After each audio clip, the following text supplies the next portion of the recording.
Let's talk about Pokemon. The new game just released, and it is controversial to say the least. Everybody is debating on whether this game is worth buying or just buy the new Digimon game. So, we're going to watch some gameplay and some people's takes on the new Pokemon game, and as well, we're going to do the same thing for the new Digimon game. For me personally, I just started the new Zeta A Pokemon game, so I don't have a personal playthrough opinion, but I have watched a lot of gameplay. We're going to watch some gameplay here today, and we'll be able to form a little bit better opinion. I definitely don't enjoy this Legends series style of gameplay, the fully open world with the without gym badges, the Elite Four. I grew up with Pokemon, so I traditionally come to Pokemon wanting the linear playstyle, the 8 badges, as well as the Elite Four, and some story in between. And they have slowly gotten away from that, all the way to the point where they went from Pokemon Sword and Shield, which was a linear style traditional game, and they went to Scarlet and Violet, where it's no longer traditional. It is still has the Elite Four, still has the 8 gym badges, but it was a fully open world, not a section-based system. And to be honest, that they can make those. Let them make that. But for us fans who have purchased every single game, and in some cases over and over and over, give us what we want, that linear style, traditional gameplay Pokemon, and you can update the graphics as much as you want. And we could talk about the graphics later on, but I can say right now, the performance of Pokemon Sword and Shield was pretty good. It works well on the Switch, especially the OG Switch. And the second that they opened up Scarlet and Violet, the actual performance for me on the OG Switch, it was not that good. I mean, it wasn't like super terrible, but for the whole next generation, I almost felt like the stylized graphics of the Violet and Scarlet did go down a little bit, and that they could have, and it may be that it's an entire open world, so that's why the Switch had some rend. I don't know what it was, but I would have to say that I felt like Sword and Shield looked better than Scarlet and Violet did, and apparently this new game may be suffering from the same thing. I believe Arceus kind of suffered from that too. I think the hardware might not match up with the software, and also the development of this new style might not be working out so well. But anyways, we will get to some of these videos. So we're going to look at first this Pokemon starting off, and this person says it is terrible, don't buy it. Everybody make their own opinion, but I feel like come into everything, or go into everything with an open mind. I personally don't know if I would spend the money that they're asking for, but that being said, maybe actually this is where that the Digimon may be a better buy if you are going to spend the money. And what sucks is that Pokemon is never going to go down in price unless you buy the physical game and buy it secondhand off eBay. If you ever buy it from Nintendo, it's going to be full price. It'll stay full price forever. Digimon will, especially since it's on PlayStation. I haven't seen if it's on Steam yet, but it will have a sale, and so you'll be able to pick up Digimon on sale. And I definitely think that I'll be picking that game up. But anyways, let's get into it. Alright, what's going on, guys? So I've been playing Pokemon Legends ZA for the past few days, the Switch 2 version, playing it in 4K, and Pokemon games to me are always a highlight of my year as a sort of relaxation. Because I grew up on Pokemon, I've been playing all the Pokemon games for the last 20 years, probably longer to be honest, and I always enjoy them for the most part. Pokemon has always been... This one doesn't depict it as well right here, but... all the male characters actually end up kind of look girly. And that was a thing that a lot of people have been talking about, especially like Asmongold and stuff, where they say that a lot of girls are actually playing this game more than guys are. And I don't know how true that is because, you know, the guy population in gaming is heavily outweighs the girls. But this does definitely seem to lean and cater more towards that more feminine side. A very big part of my life. Whether that be the trading cards, Pokemon Go, spin-off games, I consume all of it. And I was very excited to finally jump into Legends ZA. But let's go back just a second, right? All of it. And I was very excited. That's a girl, and that's a guy. I think. I'm pretty sure. So, I mean, you tell me. To finally jump into Legends ZA. But as you can probably tell from this channel, I don't talk about Pokemon here, but this is the first time that I feel I have to make a review on a Pokemon game. Because to be perfectly honest, this game is just unacceptable. It's really, really bad. And I don't know why it's reviewing so high. Yeah, that definitely was the guy. You know, 100%, I'm going to talk a lot more about this on the podcast, but 100%, I think I'm going to play it as far as I can stand. I put a few hours into Arceus this week, and I really couldn't get too far into it without feeling like I did not want to play it anymore. So I have this game, and I will definitely... I'm not going to actually like put gameplay on the YouTube channel, but you know, I will give you my full opinion of it after I've put a few hours in, maybe 5 to 10 hours, and I will definitely talk about it on the podcast. I'm really not someone that looks at reviews a lot and is skeptical that they might be paid off. I've done reviews myself. I've done sponsored videos for games before. I've never been paid for a review. But when I see people giving this game 80s, 90s, 100s even, prominent outlets, there's something fishy going on here because this game is genuinely, and I say this as someone who enjoyed Scarlet and Violet, pretty good. who loved Legends Arceus, bought both DLCs for Scarlet and Violet and finished the Pokédex, and had a good time doing it. This game is the most mid, unfinished, absolute minimal acceptable product that they could have possibly put out. And they're charging $70 for this. It is a genuine scam. Okay, and so that's why 70. I feel I have to talk about this. So we're going to break it down. I'm going to go through literally everything I can think of that makes this game bad. I mean, the buildings in the town look pretty cool. The gameplay you're going to be watching is going to be boring because there is nothing exciting happening in this game at all. But let's go ahead and get into it.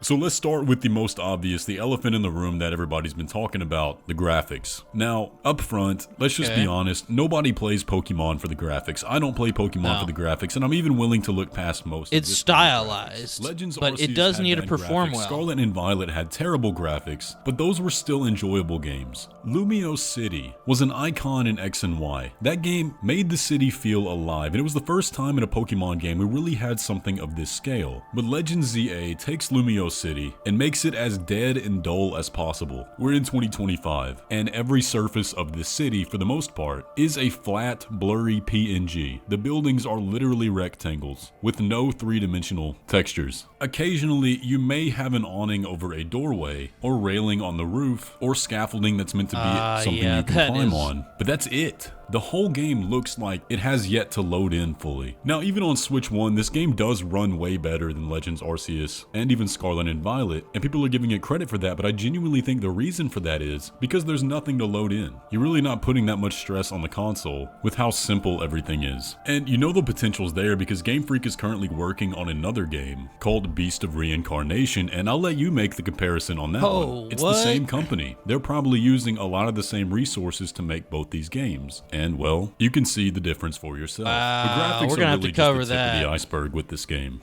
From a gameplay perspective, Legend ZA is a downgrade from Legend Arceus in every single way. Instead of exploring a wide open world where Pokemon live naturally, you explore Lumio City, where Pokemon coexist alongside humans, except not really. There are designated wild zones throughout the world, sectioned off by these giant ugly neon green lights that don't fit the setting at all. And these wild zones may have 4 or 5 types of Pokemon in it, and they might be one Weird. block of the city at most. There is no exploration to be had. You can see don't the leave entire the city zone at on screen all? at a single time, and the Pokemon are just naturally sectioned off within the area. It may take you 5 minutes max to clear out each species in that zone. Now, where the Pokemon were legitimate threats in Legends Arceus, there is no sense of danger in this game. Unless you're at low level and purposely go try to catch a level 50 Pokemon, there is no tension. You can leave or fly out of the zone at any time. There's not even the tension of trying to catch a Pokemon without killing it, because even when a Pokemon faints now, you can still capture it. So the extent of your Pokemon interactions throughout the city is just running around, one-shotting everything with your most overpowered Pokemon and then throwing Pokeballs at it. There's no strategy involved, there's no thought process, and if you fail, you can just try again with no consequences. There's not even a consequence for missing a throw, because there's scavengers around the map who will just give them back to you at Pokemon centers. It is entirely brainless, boring, and uninspired. Oh my Now, where the game tries to innovate the most is in battles, and it kind of ditches the turn-based system for a new cooldown-based system where all the moves are on a timer, your Pokemon isn't confined to one space, and it's kind of a real-time battle. And this is where I saw a lot of the reviewers hyping it up, saying that these battles are so much fun, but when you actually get down to it, you just kind of end up button mashing whatever move is not on cooldown. Of course, you have your type advantages and stuff to consider, but there's no consequence for using a move that isn't very effective because the move that you want to use is on cooldown, and it's not like you're wasting a turn or anything. You can just use it for extra In the chip first damage. 5 In the minutes, this meantime, guy while you has wait for your quickly better moves changed to come my along. opinion. Now, as someone who does not like turn-based combat outside of Pokemon and played a lot of competitive Pokemon in the past, this takes all the fun out of it. You're not really positionally aware of attacks because you're not controlling your Pokemon. You're still controlling your player in this time, so there's no dodging, there's no quick reactions having to occur. It's just button mashing, and the only thing you consider is type advantage. There is no strategy. Kinda like catching Pokemon, it's just brainless, and if you fail, there's no consequence. You just start over, and you can leave at any time. You can even run from battles in this game, which, ever since the first Pokemon game was established in this world, you never do. So I would very much rather go back to the turn-based system in the mainline games. Even what Legends Arceus had was way better. This is just not fun to me at all. And I know people say with every single generation of Pokemon games, why don't they just revolutionize the combat? I'm gonna be an old head here and just say, because it always worked fine. The turn-based system in Pokemon is genuinely good. The strategies you have to do in the old Pokemon games is genuinely fun. You know, having to strategize your way. That is what happened to RuneScape. RuneScape, old school RuneScape, brought back life into RuneScape because, specifically, when they changed the combat style too much, every player dropped off. They brought it back to what was old school, and I mean, not only has it come back, but it's got more players than it ever has before. It's making more money than it ever has before.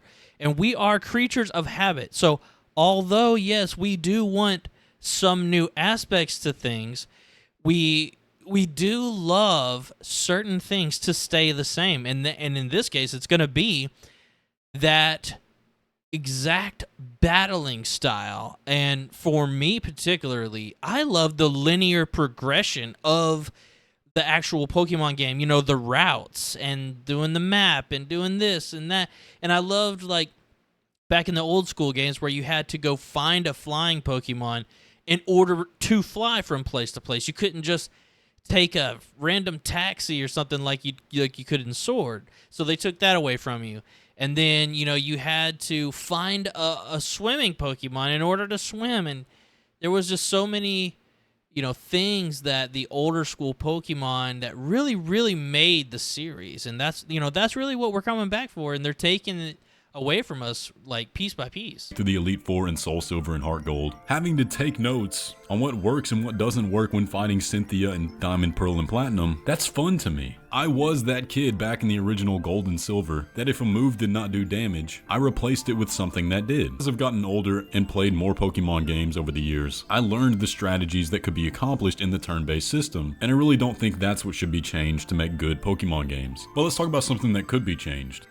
Like everything else in Legends ZA, the story is incredibly boring and feels like it was written by ChatGPT. The dialogue even follows a lot of the same patterns that ChatGPT does, so I am kind of inclined to think they used it here. It's been feeling like that for multiple games. Hours of it, and it's just flat cutscenes with dialogue boxes back and forth, and there's no soul to any of the writing. It makes for a boring game. Even Scarlet and Violet had some emotional beats to it, and the story was at least enjoyable. Legends Arceus had a good story, with interesting characters and side quests, Arceus and does the have old a good Pokemon story. games had fantastic stories. This game has nothing going on. There's Rogue Mega Evolution happening, I guess, and Zygarde is somehow involved. That's it, that's all you know, that's all that happens. Supposedly the city is in peril, but you see absolutely no signs of that when you're actually in the city, because again, nothing is happening. There's nothing going on in this game at any time. Legends Arceus had the storms going on in the world that were very hard to navigate, had rare items. It also had things like mass outbreaks, alpha Pokemon that were dangerous, but could be a big asset to your team if you catch. There is nothing happening in this game at any time unless it's a specific quest step. There aren't even interesting side quests to go on because they're all one small step, like show this person a Heracross. For the game world that's supposed to be a city of commingling between people and Pokemon, the Pokemon have no effect on the world at all. For example, you see somebody walking down the street with their, well, you don't see them walking down the street, they're standing in place with a Metagross, for example. That would be a pretty big deal in the real Pokemon world. Like somebody having a Garchomp inside a store would, if they were taking the world seriously, have some kind of consequence. Like some of the characters in this game have text bubbles that say something like, oh, I wish we didn't have Pokemon around the city like this because they're just causing trouble. But you never see any Pokemon causing trouble. They just stand there lifelessly like statues that you can't interact with and don't interact with any of the people. Game Freak has entirely lost what people enjoy the Pokemon games for. They enjoy it for the Pokemon. And when the Pokemon are just statues with no personality, even in battle, it makes the game suck. I mean, you look at games like Pokemon Coliseum and Pokemon XD from 2003, and there's infinitely more personality and expression to the Pokemon in battles and around that the world. is a good than what game. we I actually have that 2025. back there on the It is sad. GameCube. I mean, look at this Krokorok right here. This does not make me feel like I'm in the world of Pokemon whatsoever. But I think you guys get the point now, man. As a longtime Pokemon fan who loves the games, Game Freak has got to go. Give it to somebody else. They very clearly do not care about putting out a good product or representing the Pokemon 100%, franchise I totally in a good agree. way at all. And what sucks the most about it is that everybody knows how high the potential is for a Pokemon video game. If they would just hand the IP over to some other developers that genuinely want to make a Pokemon game and care about the franchise, They and should the hand it universe, over to the that is for a Digimon good people. reason, the most popular franchise on Earth, we could have something truly spectacular that would revolutionize gaming. We don't know if we'll ever get that, because as far as the future looks, especially if you've seen the leaks, it's just going to keep being held hostage by these people that don't care about Pokemon, that don't care about making a good game. And that's a shame, it really is. But yeah, I can't in good faith recommend anybody buy this game. It's not good. If you're a hardcore Pokemon fan like me, you can find some moments of enjoyment if you just plan on completing the Pokédex, but that's about it. But anyway, I hate to be so negative. This game is just genuinely bad. Alright, I'm going to put his video down in the link below. His name is Ziostorm. Alright, the next one we're going to check out and compare is the Digimon. Now, I have not watched any gameplay on this yet. I actually just heard about this game, and apparently it's been out for a couple weeks, or I don't know how long. It's fairly new. People are saying it's better, you know, and we may agree. Digimon holds a rather interesting place in my formative years. Like many, I grew up watching and playing Pokemon, eventually falling out for several reasons, and then started following Digimon. It was a gradual process, tuning into Digimon adventures and marveling at the Digivolutions and potential world-ending threats. But it would be a while longer before playing Characters my look first pretty cool. Digimon game, Cyber Sleuth. more specifically, the Complete Edition. Between the intriguing plot and extensive customization options for Digimon, it felt like the natural evolution of the monster taming formula and something wholly unique to the franchise.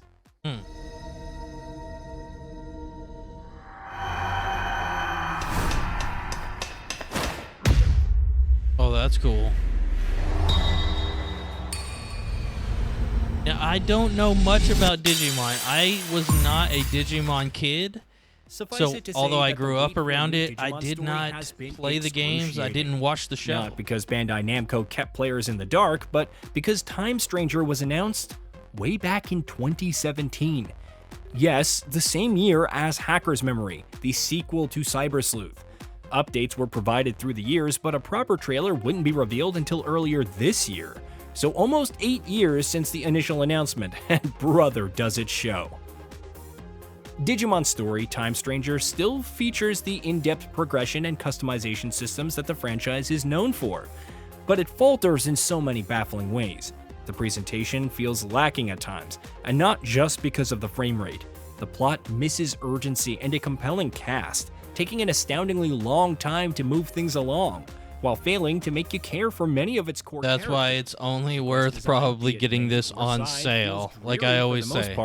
And it's only the combat and progression systems that kept me invested. As a brand new story, Time Stranger focuses on Dan, or Kananyuki, an agent for a mysterious organization sent back in time to investigate an anomaly. A confusing encounter with Inori Misono, who seems to be the one that Yuki must protect, and a cataclysmic rooftop battle eventually leads the player to being sent 8 years back into the past. Unfortunately, the droll pacing of the intro spills into the opening hours, as you venture through Japan in boring fashion. Things happen, for sure, but oftentimes it felt like I could skip dialogue exchanges without lacking any core information. The dialogue choices are meaningless, I know that, but in such cases, you would think they'd prop some occasionally fun responses, which sadly just isn't the case. Now, this doesn't mean that all conversations are completely useless, but the characterizations can be very hit or miss. Inori comes off as bland more often than not, when she's not making the same tired joke about your funny outfit, and the operator constantly reminding me to investigate anomalies and focus on the mission becomes annoying, and the voice acting quality isn't much to write home about. I generally don't like to play games like this. I get bored of them very fast. Notably, Minervamon and the public safety members are eventually added to the mix. Your mileage will vary, but the sheer amount of memorable NPCs while roaming Shinjuku is close to zero. Not that there are many to interact with anyway. The same battle At least over and the digital over. world is somewhat better since there are I multiple see other Digimon stuff. to If interact that's with. all that there They is, feel then distinct enough to leave an impression. it's probably Pokemon's better. Digimon's story, Time Stranger, runs at 30 FPS with no graphical modes to choose from.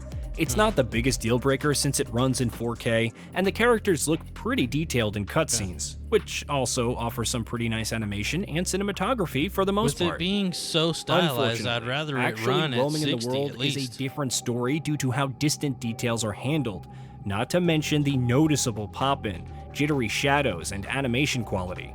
Which is a shame because some areas are nicely recreated and could have enhanced one's immersion if they didn't feel so boring to explore. Others have just watching him walk around, like, the character's moving really weird. Some fine details. However, even the latter's wonder is dulled by the shadow quality. Exploration is also marred at times by how restrictive some pathways can be, and just the general lack of things to discover in many of the environments, aside from collecting materials and items. This is even more obvious with the dungeons and critical mission areas, but at least there is occasionally some light puzzle solving to help break up the monotony. You can engage in a game with random NPCs throughout both worlds, though its rock, paper, scissors formula feels highly unsatisfying. With all these qualms, at least the combat and Digimon customization are solid enough. The former is your standard turn-based affair with a turn order sequence, but deploying multiple Digimon on the field and swapping them out without losing a turn adds to the strategic depth. Follow-up attacks add a bit of spice, even if they're not overtly flashy, though I would have liked being able to select from multiple cross arts during early battles. One nice addition I is don't being like able the to instantly defeat underground hostile Digimon while aspect of exploring if this. you are I high enough don't level. like being locked This, into a combined with city. auto battle, helps The encourage battling through characters scan and move convert funny, Digimon. you Not to know, mention and leveling your that may be why I current never monsters. really liked the There are Digimon tougher world. battles that encourage But slowing down and this, I strategizing, just, especially when dealing I'd with probably bosses pay that can charge $10 up for attacks this. and must be Honestly, stunned. I wouldn't. It's I not the wouldn't most want to pay complex more. combat mechanic, but it works. When your Digimon reaches a certain threshold and your agent level is high enough, they can digivolve, gaining improved stats and new abilities. Having a spread of branching options is always nice, as is de-digivolving if I don't like an option, especially since leveling them back up doesn't take long. The interactions with your Digimon that influence their personalities can feel contrived at times, but they go a long way towards making them feel like Almost more don't than even just want to humans. finish the video. It just seems like And besides, thanks it's- to new it's- agent skills it's the unlocked same with stuff anomaly over and points, over, you can and- min-max into a particular personality trait and reap the bonuses. I'm currently specializing in Valor, which not only awards more attack, health, defense, and speed to Digimon with those personalities, but also improves their growth rate. It's not Ideally, really you'll invest in into all this categories, one, making it for much sure. easier for new Digimon to benefit from the boosts, or simply use the ones you don't like as enhancements for fuel I mean, or money. it's okay The looking. choice is but yours, and sometimes I feel mad with power. I think even when Zeta A is like not like it's being hated on a lot, I Now- still feel a little partial to it.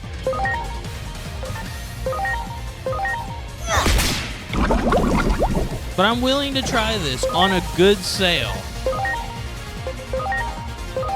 Are you okay? Which is probably why I can't write off Digimon Story Time Stranger completely. The production values are definitely there in places, but the storytelling, exploration, and characters range from outright dull to mildly compelling, depending on the location. Rather than caring about the future of humanity in Digimon, I was more keen on discovering new Digivolutions and pummeling enemies into the dirt for their scan data. Side quests were little more than a means to acquire more AP to invest in further bolstering my squad of digital assassins. But even if I want to focus entirely on combat and Digimon rearing, everything else just feels like an unnecessary weight, impeding my interest with Yeah. its dull objectives. If you can power through all that, Digimon Story Time Stranger might be enjoyable, especially for longtime fans of the series. But those seeking a more well-rounded I'm role-playing guessing he game gave it a 6 out of should 10. be warned. That's why that big 6 is in the screen. Hey, did you know that we at Gaming Bolt upload new videos every day? Anyways, so yeah, go follow this guy or check his stuff out. Gaming Bolt. I mean, they have millions of subscribers. And so yeah, there it is. If you guys want more videos on Pokemon Zeta A, you know, I'm definitely going to be playing it. I don't know how much I'm going to be releasing on it, but let me know in the comments below. Other than that, if I was to say which one would I play over each other, the Digimon versus Pokemon Zeta A, I would say Zeta A is more worth the money if you were going to pay the same price for them. But in my opinion, neither one of them is worth $70. It's more worth like half that. I would probably pay $35 for the Pokemon and like $10, $15 for the Digimon. So, you know, take it or leave it. But thank you guys for watching, and y'all take care.